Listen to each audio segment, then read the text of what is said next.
A single word can be a seed, planted in the fertile, unprotected mind of a child, and it can grow into a garden of confidence or a graveyard of the soul. Most of us believe our voices are our own.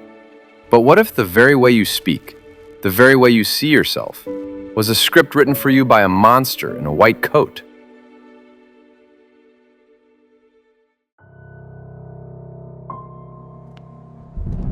In 1939, 22 orphans in Davenport, Iowa, were invited to a special speech therapy session.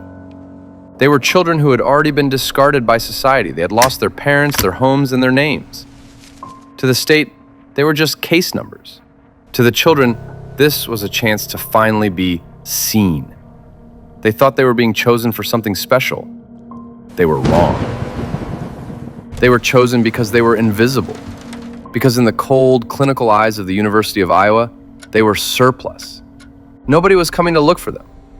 Nobody was there to protect them from the science that was about to strip away their humanity. This is the story of Dr. Wendell Johnson, a man who was himself a prisoner of his own voice. Johnson had struggled with a severe stutter his entire life. But instead of finding empathy for those who suffered like him, he developed a cold, detached obsession. He didn't see a stutter as a human struggle. He saw it as a malfunction, a bug in the biological software.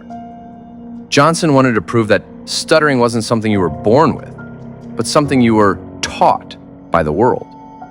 To prove his theory, he decided to perform a psychological reprogramming that borders on the demonic.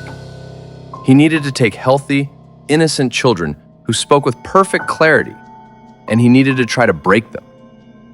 He assigned his graduate student, Mary Tudor, to manage the day-to-day operations of the experiment. The children were split into two groups. Group A was the control. They received praise. But Group B was destined for the shadow. They were the ones who would be taught that their very existence was an error. Mary Tudor sat across from 5-year-olds who looked up at her with the wide-eyed trust of a child seeking a mother figure. She looked into those innocent eyes and delivered a lie that would echo through their subconscious for the rest of their lives. The staff has come to the conclusion that you have a great deal of trouble with your speech. You have many of the symptoms of a child who is beginning to stutter. You must stop yourself immediately. Do not speak unless you can do it right. Think about the psychological weight of that command. To a child in an orphanage, survival depends on being good. It depends on fitting in, following orders, and not causing trouble. Suddenly, they are told that the most basic human act, communication, is a failure. That every time they open their mouth, they are revealing a defect. The collapse wasn't a slow decline, it was a total structural failure of the ego. These weren't just data points on a clipboard.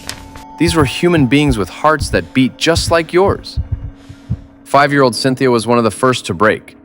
Before the study, she was vibrant. After just a few weeks of being told she was defective, she stopped talking entirely. She would sit in the corner of the dining hall for hours, clutching her hands until her knuckles turned white.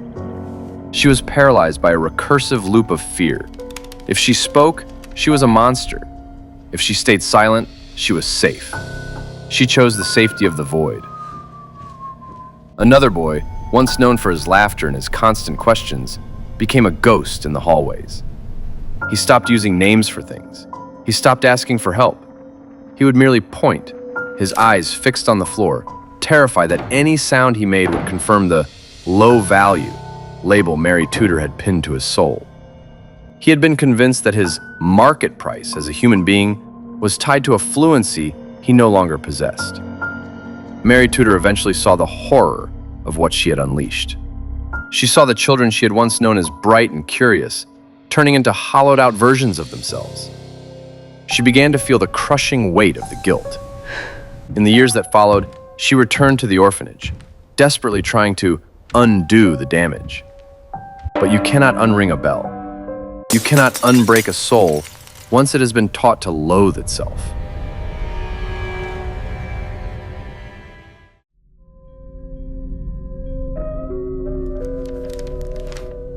The University of Iowa kept this study hidden for over 60 years. They knew it was a monster.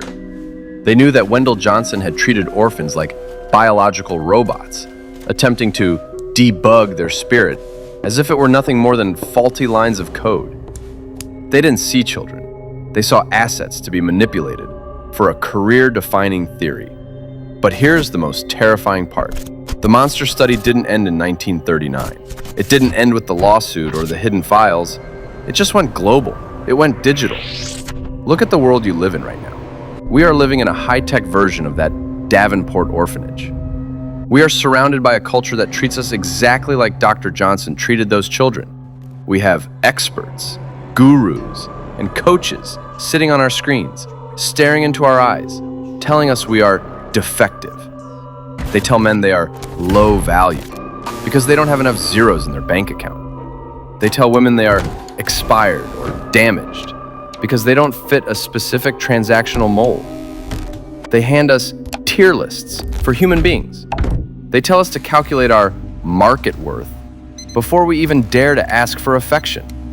They have turned the most sacred human need, the need to be loved and understood, into a cold, transactional calculation. They are trying to convince you that you are a product on a shelf, and if you aren't S tier, you aren't worthy of existence. We've become exactly like those orphans. We are so afraid of being cringe, so afraid of not meeting the market price for a relationship, that we've stopped being real. We've stopped being human.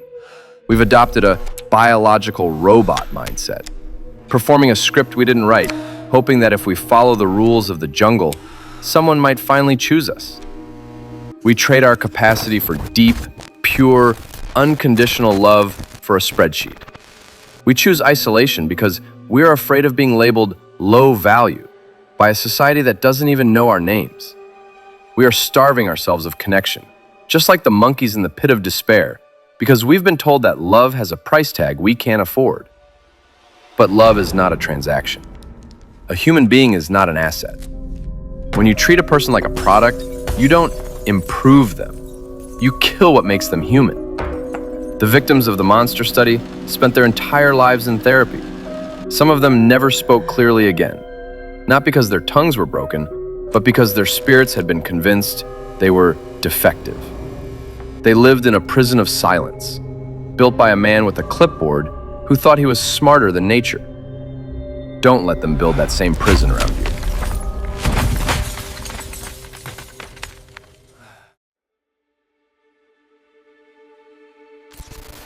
The next time a dating guru tells you your value is based on your provisioning or your status, the next time someone tries to rank your soul on a numerical scale, remember the orphans of 1939.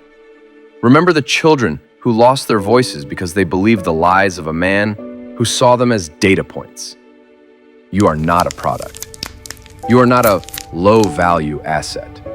You are a complex, irreplaceable, and deeply valuable human being, regardless of what the market says.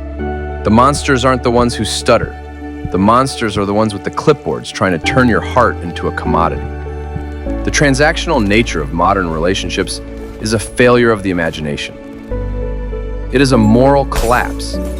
We are more than our bank accounts, more than our tier, and more than the scripts we are told to follow.